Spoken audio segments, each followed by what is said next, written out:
Welcome to Warhammer 40k lore in the Bible, where I pull from Warhammer 40k lore to help explain biblical lore. And today we're going to be going over the Dark Angels Loyalist Space Marine Legion. But before we get into that, take the wikis with a grain of salt. I also do regular biblical videos on Mondays. Every Thursday will be this series, and then Saturday will be a Christian Nerd React series. And then a comedy series, which I'm going to be putting out there more often now. And it's within the Warhammer 40k bolt gun game. So, anyways. Oh, also, if I've earned a like and subscription, please consider doing so. Okay, now we'll get started. The Dark Angels are considered amongst the most powerful and secretive of the Loyalist Space Marine chapters. They were the first legion of the original 20 Space Marine legions to be created during the founding of the 30th millennium. Though they claim complete allegiance and service to the Emperor of mankind, their actions and secret goals at times seem at odds with the professed loyalty. As the Dark Angels strive above all the other things to atone for an ancient crime of betrayal committed over 10,000 standard years ago against the trust of the Emperor during the time of the Horus Heresy. The Dark Angels stand first amongst the Space Marine chapters, as they have done since their very inception as the First Legion. They are a proud chapter, with traditions and rituals that date back to the earliest days of the Imperium of Man. The origins of the Dark Angels remain shrouded in mystery. Few imperial records of the chapter's beginning still exist, nor are there many mentions of the part it played in the Emperor's Great Crusade during the 31st millennium. I wonder if they have any conspiracy theorists in the Imperium of Man wondering what's going on here. I'm sorry. Anyways, most references in the histories of the Imperium to its deeds during the accursed times of the Horus Heresy have actually been expunged. Let me know if they're in the comments if there's people questioning, I guess, the Dark Angels or whatever. I'm sure, like, the Inquisitors and stuff, but I'm sorry, I digress. Yet, a legend persists that at one point, the Dark Angels teetered on the very brink of heresy, and that an act of the most terrible betrayal dishonored all of the First Legion's feats of valor, leaving an enduring stain upon all the successor chapters' honor. Such is their shame that from that time onwards, the Dark Angels, and their unforgiven successors, of which there are more than 19 currently in Imperial service, strive for absolution from the sins of a millennia past. Got a lot to do there. Anyways, the Dark Angels' terrible secret is this. During the Horus Heresy, some of their brethren were turned to the side of chaos. The renegades were defeated in battle that destroyed the Dark Angels' Legion homeworld, Caliban. But many of the traitor Dark Angels survived to be cast through space and time by the direct intervention of the Chaos Gods. These survivors are known to those few Dark Angels granted knowledge of their existence as the Fallen Angels, or just the Fallen. In the eyes of the chapter's leaders, there is only one way that the chapter can ever atone for its shame, restoring its honor and trust in the eyes of the Emperor. All of the fallen must be found and either made to repent their ancient sin or slain. This story of treachery and betrayal is the Dark Angels' hidden shame, and their secret mission to destroy all of the fallen is now their only hope of salvation. No one knows of this other than the Dark Angels, their successor chapters, and perhaps the Emperor himself, interred within his golden throne. The chapter has been shaped by its dark past and is secretive and monastic in nature, with much time given over to worship and prayer.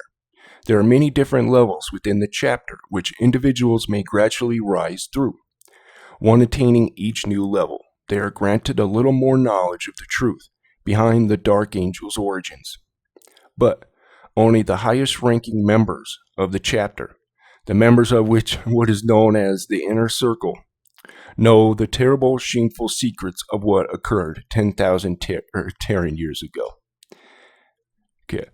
The Dark Angels had more battle honors than almost any other chapter, and its only equals are its own successors.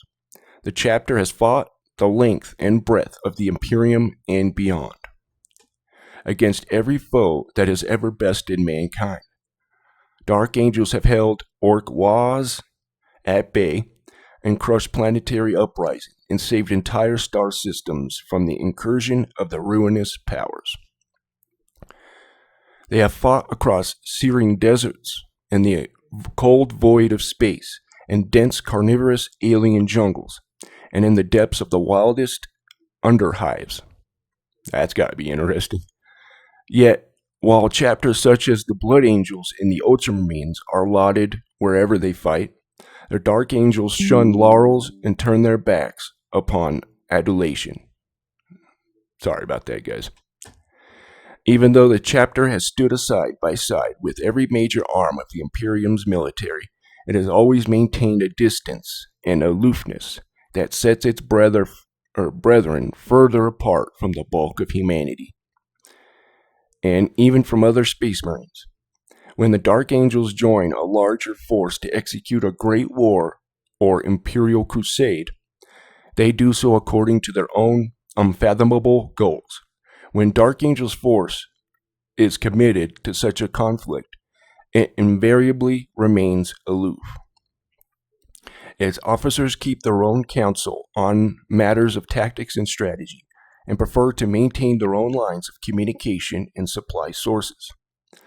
Even when dealing with the battle brothers of other Astartes chapters, the Dark Angels often remain sullenly quiet at the Space Marine Command Councils and tactical briefings, though that is not to suggest that they are any less effective on the battlefield. When Dark Angels do undertake joint operations alongside other chapters, it is quite common for them to do so with others amongst the so-called Unforgiven. I'm sorry, guys, I forgot to turn off my little Bluetooth thing here. The successor chapters of the original Dark Angels Legion, the successors of the First Legion, maintain especially close relations, their officers all being members of the Inner Circle. This mysterious body provides a ready-made command network that the Unforgiven chapters can utilize to great effect when coordinating their activities.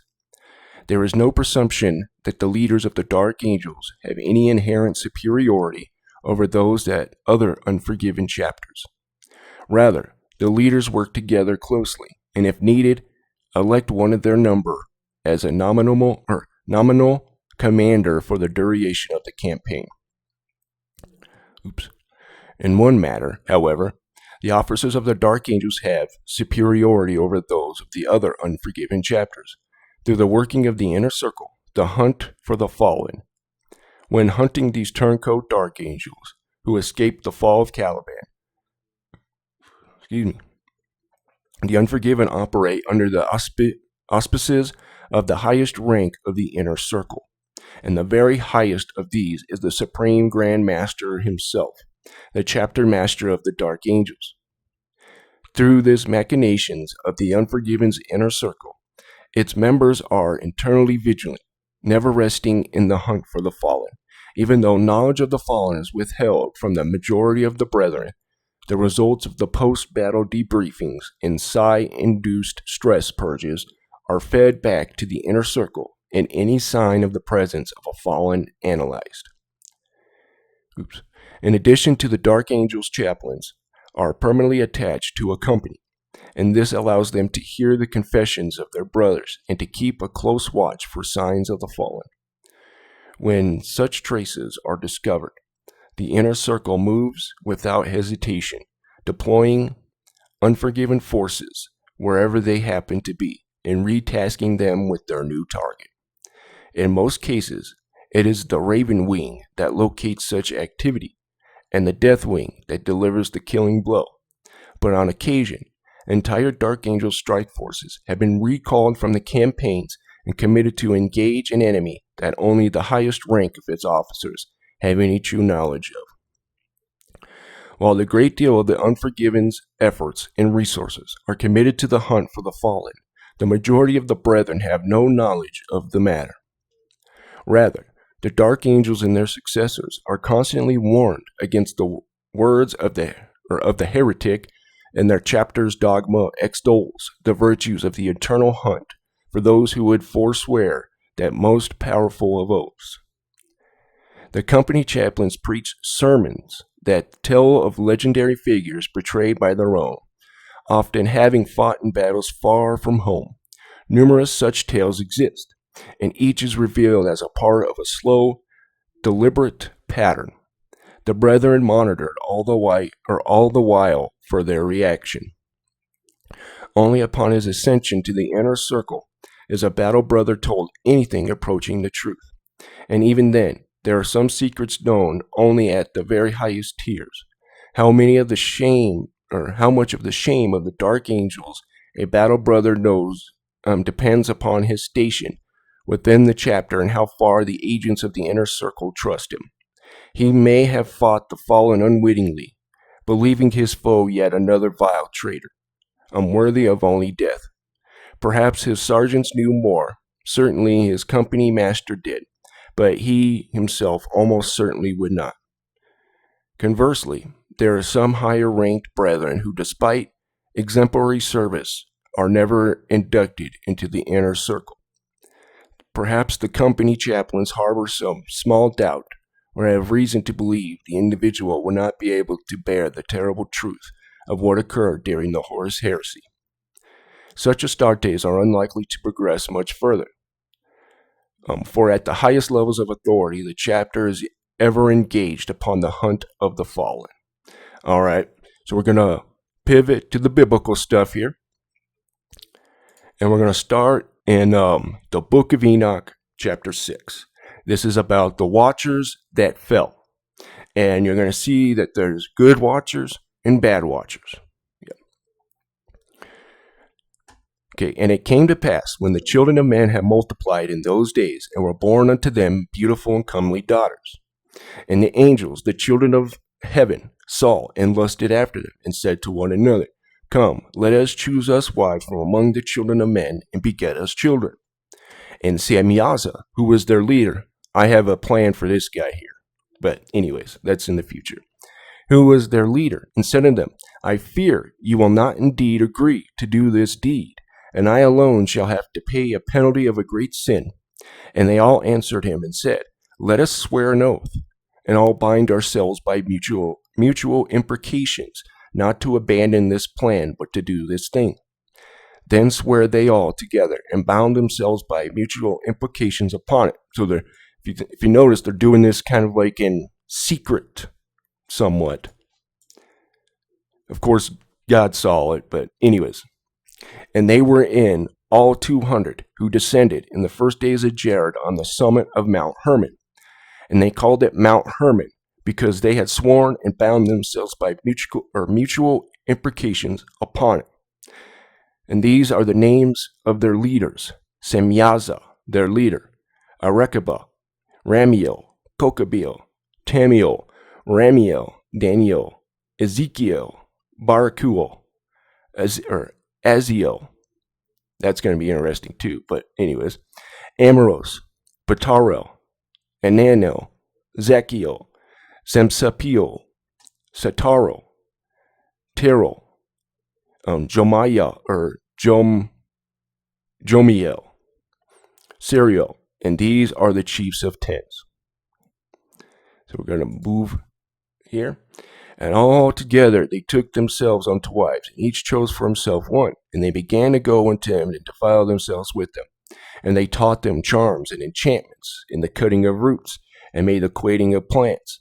So these watchers are turning, right, on God, and their whole plan basically is to take out the Messiah, or God's Messiah, because he said that he would be born of the woman.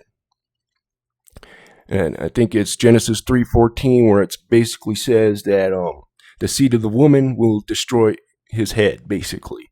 So when you get told that, you're going to try to wipe that out. Okay. Anyways. And they cutting or the charms, enchantments, cutting of roots, and made them acquainted with plants. So this is drugs, by the way. And they became pregnant, and they bare great giants whose height was 3,000 ells.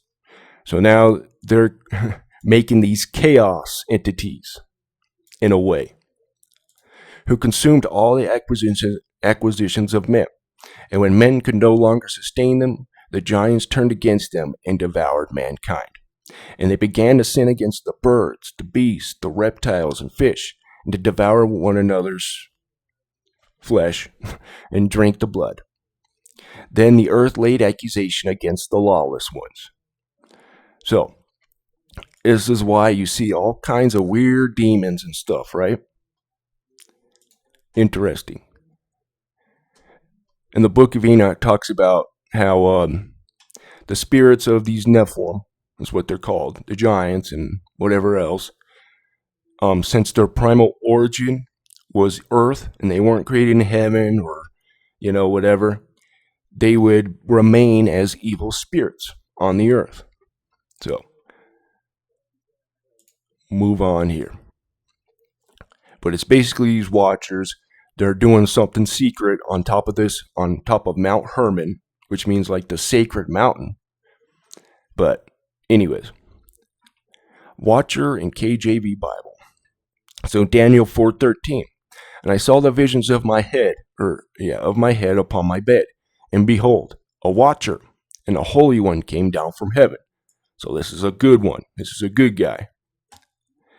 And Daniel 4:23. And whereas the king saw a watcher and a holy one coming down from heaven and saying, hew the tree down and destroy it. See, he's telling him to destroy, anyways.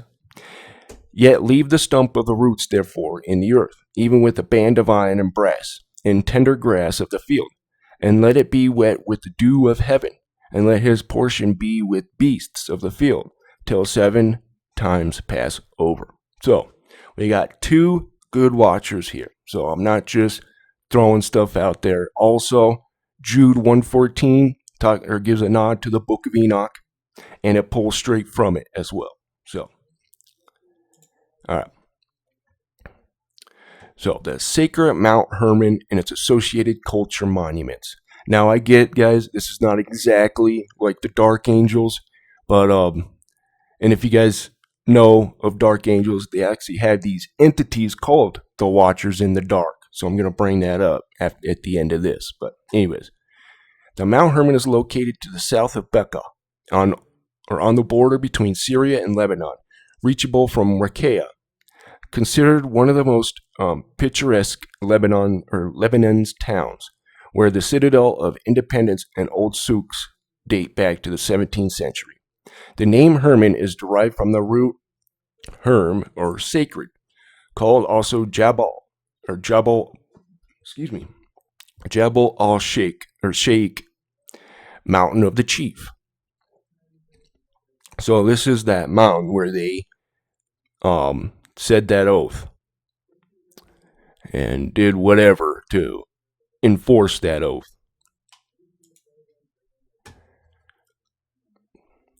Oh, come on. Okay. Now, this is right off of Mount Hermon. So this is Jesus basically saying, you didn't win. But Matthew 16:18. And I say also unto thee, that thou art Peter, and upon this rock I will build my church, and the gates of hell shall not prevail against it. Okay. This is where he was at, Pan's Grotto. So he went to the mountain of where these, watchers were going to try to prevent his birth. And then he tells them, the gates of hell shall not prevail against it. And he's pointing at this area right here.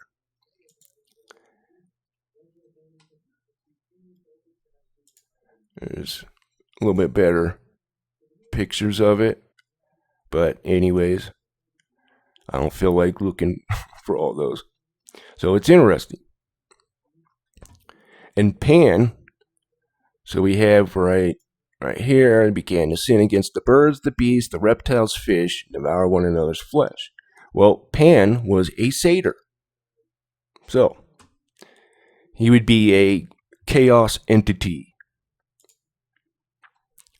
So, where is the Temple of Pan? Around 25 miles away from the Sea of Galilee. At the bottom of Mount Hermon, one can find the grotto and sanctuary of Pan. It is located within Hermon Stream, Banias Nature Reserve in the Golan Heights. So, interesting stuff. Now, I put this at the end here because this, you got to ask yourself, if this was written by men, right? How did he know that the sun gave its light to the moon? So I brought it up in Monday's video, and I would have to say, next week I'm gonna expand more on what I was trying to talk about. I wasn't feeling good at all, and just everything was out of place. So I apologize. I'm gonna do a better job next Monday. Okay. So we're gonna start in verse 10. This is chapter 78. Okay. And Uriel showed me another law. When light is transferred to the moon, and on the other hand, on which side it is transferred to her by the sun, during all the period during which the moon is growing in her light, she is transferring it to herself when opposite to the sun during 14 days. Her light is accomplished in heaven, and when she illuminated throughout, her light is accomplished full in heaven. And on that first day she is called the new moon, for on that day the light rises upon her, and she becomes full moon exactly on the day when the sun sets in the west. And from the east she rises at night, and the moon shines the whole night through, till the sun rises over against her, and the moon is seen over against the sun. Anyways, thought that was pretty cool. So now we're going to get back to Warhammer 40k lore. I understand it wasn't like exactly like the Dark Angels, but pretty close. They are fallen angels, right? But anyways, so Watchers in the Dark. Watchers in the Dark are a strange race of humanoid creatures of a small stature, native to the lost world of Caliban, who inhabit the Rock, the mobile fortress monastery of the Dark Angels Space Marine chapter. They are often utilized by the chapter and its unforgiven successor chapters as favored servants. They possess a unique, powerful psychic talent which enables them to protect themselves from most forms of attack. Although they may accompany their human masters onto the battlefield, they never take an active part in combat themselves. These hooded attendants tend to cluster around the highest-ranking warriors of the chapter, often forming eerie processions behind them during their archaic rites, bearing ancient artifacts into the battle on their side. Well, I was reading good there, but till at the end here. None can say for certain what manner of creature lies beneath the robes of these strange figures, but whatever they are, they never speak a word. Their presence is solemnly accepted. If these strange figures, but whatever they are, they never speak a word. Oh, wow. I'm sorry, guys. Never acknowledged by the Dark Angels, they simply linger, like some omnipresent manifestation of guilt-clad in cowled monastic robes. Man, what happened? I was reading good. My goodness. Okay. The Watchers are able to access areas of the Rock that even Dark Angels themselves cannot. They come and go as they please, and from the first days as novitates, all Dark Angels are warned not to interfere with or obstruct the Watchers in any way. Cautionary tales persist, whispered by scout brothers, and of those who ignored these warnings and soon disappeared, never to be seen again. The air of mystique and menace that surrounds these strange beings is only heightened by their propensity to haunt the winding passages and dusty scroll chambers of the Rock's librarians, though What strange business they have there is mystery at all. Or mystery to all. Sorry. All right. So we're going to go ahead and wrap this up here. There's many more if you want, or not more, but there's a little bit more, but I don't have the time to get into that today. But I want to thank you guys for your support in the Warhammer 40K, or wow, my goodness, the Warhammer 40k community for accepting me and letting me do this. So I thank you guys. And I will be getting glasses here soon, so I'll be able to read better and all that. Unfortunately, I have to wear glasses from now on, but that's all right. But they come in 2 weeks. But anyways, I don't know why I need to tell you that. Thank you guys for watching, and you guys have a wonderful day.